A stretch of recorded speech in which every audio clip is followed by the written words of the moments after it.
Hello, welcome back to our channel. അപ്പം നമ്മുടെ ചാനലിൽ ഇപ്പോൾ ഒരു ഓണം സീരീസ് നടക്കുവാണേ. അപ്പോൾ ഇന്ന് നമ്മുടെ ഓണം സീരീസിലെ 8ാമത്തെ ദിവസമാണ്. അപ്പോൾ 8ാമത്തെ വിഭവമായിട്ട് നമ്മൾ ഉണ്ടാക്കുന്നത് നല്ല അടിപൊളി ഒരു പാവയ്ക്ക തീയലാണേ. അപ്പോൾ ഇതിനു മുമ്പ് നമ്മൾ ഒരു ഉള്ളിത്തീയലിൻ്റെ റെസിപ്പി അപ്ലോഡ് ചെയ്തിട്ടുണ്ടായിരുന്നു. അത് കണ്ടിട്ടില്ലാത്തവർ അതും കൂടി ഒന്ന് കണ്ടു നോക്കണേ. ഉള്ളിത്തീയലിനെക്കാട്ടിലും കുറച്ചും കൂടി എളുപ്പത്തിൽ നമുക്ക് തയ്യാറാക്കി എടുക്കാവുന്ന ഒരു തീയലാണ് ഈ പാവയ്ക്ക തീയൽ. അപ്പം നമുക്ക് ഈ പാവയ്ക്ക തീയൽ എങ്ങനെ എളുപ്പത്തിൽ ഉണ്ടാക്കാവുന്നതെന്ന് നോക്കിയാലോ. തീയലിന് വേണ്ടി നമ്മളിവിടെ ഒരു മീഡിയം സൈസ്ഡ് പാവയ്ക്ക എടുത്തിട്ടുണ്ട്.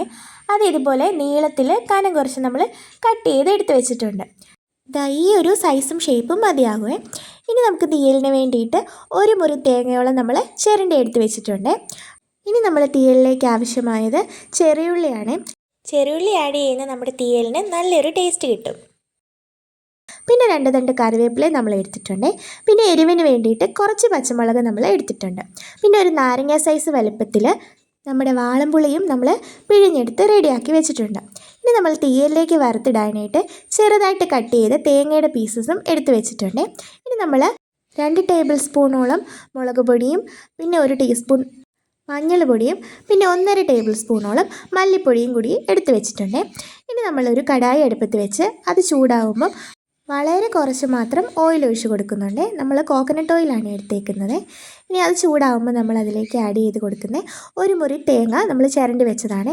അത് നന്നായിട്ട് നമ്മൾ വറുത്തെടുക്കാനായിട്ടാണ് അല്പം മാത്രം എണ്ണ ഒഴിച്ച് കൊടുക്കുന്നത്. ഓൾറെഡി തേങ്ങയിൽ നിന്നും എണ്ണ ഇറങ്ങുന്നത് കൊണ്ടാണ് കുറച്ച് എണ്ണ ഉപയോഗിച്ചേക്കുന്നത്. അപ്പോൾ നമ്മൾ ഓണം സീരീസ് പോലെ തന്നെ നമ്മുടെ ചാനലിൽ നമ്മൾ വിഷുവിന് ഒരു സീരീസ് ചെയ്തിട്ടുണ്ട്. അതിനകത്തും സദ്യയ്ക്ക് പറ്റിയ ഒരുപാട് കറികളുടെ റെസിപ്പി ഞാൻ അപ്ലോഡ് ചെയ്തിട്ടുണ്ട്. അപ്പോൾ എല്ലാവരും അതും കൂടി ഒന്ന് കണ്ടു നോക്കണേ. ഞാൻ ഡിസ്ക്രിപ്ഷൻ ബോക്സിലും എൻഡ് സ്ക്രീനിലും പ്ലേലിസ്റ്റിൻ്റെ ലിങ്ക് കൊടുത്തേക്കാം കേട്ടോ. ഇനി നമ്മൾ ആ തേങ്ങയിലേക്ക് തന്നെ 1 തണ്ടോളം കറിവേപ്പിലയും കൂടി ആഡ് ചെയ്ത് കൊടുത്തിട്ടുണ്ട്. കറിവേപ്പിലയും കൂടി നമ്മുടെ ഈ തേങ്ങയുടെ ഒപ്പം തന്നെ നന്നായിട്ട് മൂത്ത് വരണം. കുറച്ച് ചെറിയുള്ളി നമ്മൾ ആഡ് ചെയ്ത് കൊടുക്കുന്നുണ്ട്. അപ്പോൾ എല്ലാം കൂടി കിടന്ന് നന്നായിട്ട് ഫ്രൈ ആയി കിട്ടണം.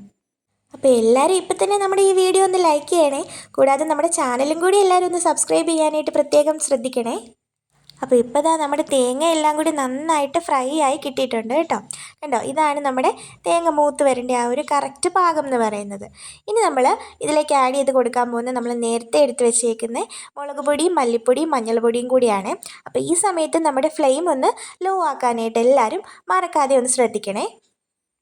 അല്ലെങ്കിൽ നമ്മുടെ മുളക് പൊടിയൊക്കെ കരിഞ്ഞു പോകാനായിട്ട് ചാൻസ് ഉണ്ട്. മുളക് പൊടിയും കൂടെ ചേർത്ത് ചെറുതായിട്ടൊന്ന് ചൂടാക്കി നമുക്കത് മാറ്റി വയ്ക്കാവുന്നതാണ്. ചൂടായതിന് ശേഷം ഉടൻ തന്നെ നമ്മൾ ഈ പാത്രത്തിൽ നിന്നും വേറൊന്നിലേക്ക് മാറ്റി വയ്ക്കണം. ഇനി ഈ മാറ്റി വെച്ച തേങ്ങയുടെ കൂട്ട് നമ്മൾ നന്നായിട്ട് ആറിക്കഴിയുമ്പോൾ വെള്ളം തൊടാതെ അരച്ചെടുക്കണേ. വെള്ളം തൊട്ട് അരച്ചെടുത്താൽ നമ്മുടെ തീയലിൻ്റെ കളറ് മാറാനായിട്ട് ചാൻസ് ഉണ്ട്. അപ്പോൾ മിക്സിയിൽ അരയ്ക്കുന്നവർ പ്രത്യേകം ശ്രദ്ധിക്കണം, ഒട്ടും തന്നെ വെള്ളം ചേർക്കാൻ പാടില്ല. നമ്മളിതിപ്പം കല്ലേലാണ് അരച്ചെടുത്തേക്കുന്നത്. നമ്മുടെ തേങ്ങയിൽ നിന്ന് നല്ല രീതിയിൽ എണ്ണ ഇറങ്ങിയിട്ടുണ്ട്. അപ്പോൾ പെട്ടെന്ന് തന്നെ അരച്ചെടുക്കാൻ പറ്റുമേ. ഇനി നമ്മൾ തേങ്ങ വറുത്ത അതേ കടായിലേക്ക് തന്നെ അല്പം കൂടി എണ്ണ ഒഴിച്ച് കൊടുക്കുന്നുണ്ട്. എണ്ണ ഒന്ന് ചൂടായി വരുമ്പോൾ നമ്മൾ അതിലേക്ക് അല്പം കടുക് ചേർത്ത് കൊടുക്കുന്നുണ്ട്. കടുകൊന്ന് പൊട്ടി വരുമ്പോൾ നമ്മൾ അതിലേക്ക് ആഡ് ചെയ്യുന്നത് 1 തണ്ടോളം കറിവേപ്പില ആട്ടോ. കറിവേപ്പിലയുടെ കൂടെ തന്നെ നമ്മൾ 2 വറ്റൽ മുളകും കൂടി നടുവേ ഒന്ന് മുറിച്ചിടുന്നുണ്ട് കേട്ടോ. ഇനി അതെല്ലാം കൂടി നന്നായിട്ടൊന്ന് മൂത്ത് വരുമ്പോൾ നമ്മൾ ഓൾറെഡി അരിഞ്ഞു വെച്ചേക്കുന്ന നമ്മുടെ പാവയ്ക്ക ആഡ് ചെയ്ത് കൊടുക്കുന്നുണ്ട്. പാവയ്ക്ക ആഡ് ചെയ്ത് ഒന്ന് ഇളക്കിയതിന് ശേഷം നമ്മൾ നേരത്തെ ചെറുതാക്കി അരിഞ്ഞു വെച്ചേക്കുന്ന നമ്മുടെ ചെറിയുള്ളിയും കൂടി ചേർത്ത് കൊടുക്കുന്നുണ്ട്. ചെറിയുള്ളിയുടെ ഒപ്പം തന്നെ നമ്മൾ അതിലേക്ക് പച്ചമുളകും ചേർത്ത് കൊടുക്കുന്നുണ്ട്. നമ്മളിവിടെ 2 പച്ചമുളകോളം ചെറുതായിട്ട് കട്ട് ചെയ്തതാണ് ആഡ് ചെയ്ത് കൊടുക്കുന്നത്. ഇനി നമ്മൾ അതിലേക്ക് ആഡ് ചെയ്യാൻ പോകുന്നത് നമ്മൾ ഓൾറെഡി റെഡിയാക്കി വെച്ചിരിക്കുന്ന നമ്മുടെ തേങ്ങയുടെ പീസസും കൂടിയാണ്. തീയലിൻ്റെ ഇടയ്ക്ക് ആ തേങ്ങ മൂത്തതോടെ കടിക്കുമ്പോൾ നല്ല ടേസ്റ്റാണ് ഈ തീയലിന് കിട്ടുന്നത്. ഇനി നമ്മൾ ഇതിലേക്ക് കറിക്ക് ആവശ്യത്തിന് ഉപ്പ് ചേർത്ത് കൊടുക്കുന്നുണ്ട്. ഇനി ഇതെല്ലാം കൂടി നന്നായിട്ട് വഴറ്റിയെടുക്കണം. ഇതുപോലെ തേങ്ങ വറുത്തരച്ച് കറി വെക്കുന്നതിനെല്ലാം ഒരു പ്രത്യേക ടേസ്റ്റാണ് അല്ലേ. നിങ്ങൾക്കിഷ്ടം ഉള്ളിത്തീയലാണോ പാവയ്ക്ക തീയലാണോ എന്ന് താഴെ ഒന്ന് കമൻറ്റ് ചെയ്യണേ.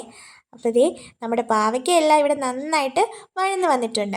ഇനി നമ്മൾ ഓൾറെഡി പിഴിഞ്ഞ് വെച്ചിരിക്കുന്ന നമ്മുടെ വാളംപുളി ഇതിലേക്ക് ചേർത്ത് കൊടുക്കാവേ.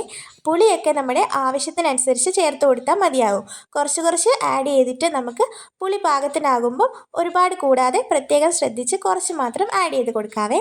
ഇനി നമുക്ക് നേരത്തെ അരച്ച് വെച്ചേക്കുന്ന നമ്മുടെ തേങ്ങയുടെ കൂട്ടും കൂടി ഇതിലേക്ക് ചേർത്ത് നന്നായിട്ട് നമുക്ക് മിക്സ് ചെയ്തെടുക്കാവേ. നന്നായിട്ടൊന്ന് മിക്സ് ചെയ്ത് ചെറുതായിട്ടൊന്ന് ചൂടായി വരുമ്പോൾ നമ്മൾ അതിലേക്ക് പാകത്തിന് വെള്ളം ഒഴിച്ച് കൊടുക്കാവേ. നമ്മളിവിടെ ചേർത്തേക്കുന്നത് തിളപ്പിച്ച വെള്ളമാണ്. നിങ്ങൾക്ക് തിളപ്പിച്ച വെള്ളമോ ഒരു ഇളം ചൂട് വെള്ളമോ ആഡ് ചെയ്ത് കൊടുക്കാവുന്നതാണ്. അപ്പം നമുക്ക് ഗ്രേവിക്ക് അനുസരിച്ച് വെള്ളം ആഡ് ചെയ്ത് കൊടുക്കാം. ഒരുപാട് വെള്ളം പോലെ ആവുന്നതിലും നല്ലത് ഒന്ന് കുറുകിയിരിക്കുന്ന തീയലാണ്. അപ്പം നമുക്ക് ആവശ്യത്തിന് വെള്ളം കൂടി ചേർത്ത് ഒന്ന് തിളപ്പിച്ചെടുക്കാം. ഈ സമയത്ത് നമ്മൾ കറിയുടെ പാകത്തിന് ഉപ്പോ പുളിയോ പോരാ എങ്കിൽ നമുക്ക് ചേർത്ത് കൊടുക്കാവുന്നതാണ്. ഇപ്പോൾ നമ്മൾ കുറച്ച് പുളിയും കൂടി ചേർക്കുന്നുണ്ട്, അല്പം ഉപ്പും നമുക്ക് ചേർത്ത് കൊടുക്കാം. ഓൾറെഡി ചൂടുവെള്ളം ഒഴിച്ചത് കൊണ്ട് പെട്ടെന്ന് തന്നെ നമ്മുടെ കറി തിളച്ച് കിട്ടുവേ. പാവയ്ക്കായും എല്ലാം നല്ല രീതിയിൽ വഴന്നത് കൊണ്ട് ഇനി അധികം നേരം നമ്മൾ അടുപ്പിൽ വെക്കേണ്ട ആവശ്യമില്ല. പെട്ടെന്ന് തന്നെ ഒന്ന് തിളച്ച് വരുന്നുണ്ട്. ഇതാ ചെറിയ തിളയൊക്കെ ആയി വന്നിട്ടുണ്ട്. ഇനി ഇതാ തിളച്ച് നല്ല എണ്ണയൊക്കെ മേളിൽ തെളിയുമ്പം നമുക്ക് തീ ഓഫ് ചെയ്യാവുന്നതാണ്. സദ്യയിൽ നിങ്ങൾക്ക് ഏറ്റവും ഇഷ്ടപ്പെട്ട കറി എന്താണെന്ന് എല്ലാവരും താഴെ ഒന്ന് കമൻറ്റ് ചെയ്യണേ. ഇപ്പോൾ ദേ നമ്മുടെ തീയലൊക്കെ നന്നായിട്ട് തിളച്ച് എണ്ണയെല്ലാം മേളിൽ നല്ല തെളിഞ്ഞ് വന്നിട്ടുണ്ട്. ഈ സമയത്ത് നമുക്ക് ഫ്ലെയിം ഓഫ് ചെയ്യാം. നമ്മുടെ അടിപൊളി പെട്ടെന്ന് തയ്യാറാക്കാവുന്ന നമ്മുടെ പാവയ്ക്ക തീയൽ ഇവിടെ റെഡി ആയിട്ടുണ്ട് കേട്ടോ. അപ്പോൾ ഈ ഓണത്തിന് എന്തായാലും എല്ലാവരും ഈ പാവയ്ക്ക തീയലൊന്ന് വെച്ച് നോക്കണേ. വെച്ച് നോക്കിയിട്ട് എങ്ങനെയുണ്ടെന്നുള്ള അഭിപ്രായം തീർച്ചയായിട്ടും നമ്മുടെ കമൻറ്റ് ബോക്സിൽ ഒന്ന് കമൻറ്റ് ചെയ്യാനായിട്ടും ആരും മറക്കല്ല കേട്ടോ. അപ്പോൾ നല്ല അടിപൊളി തീയൽ ഇവിടെ റെഡി ആയിട്ടുണ്ട് കേട്ടോ. നമ്മളിതുപോലെ ഉള്ളിത്തീയലിൻ്റെ റെസിപ്പി അപ്ലോഡ് ചെയ്തിട്ടുണ്ട്.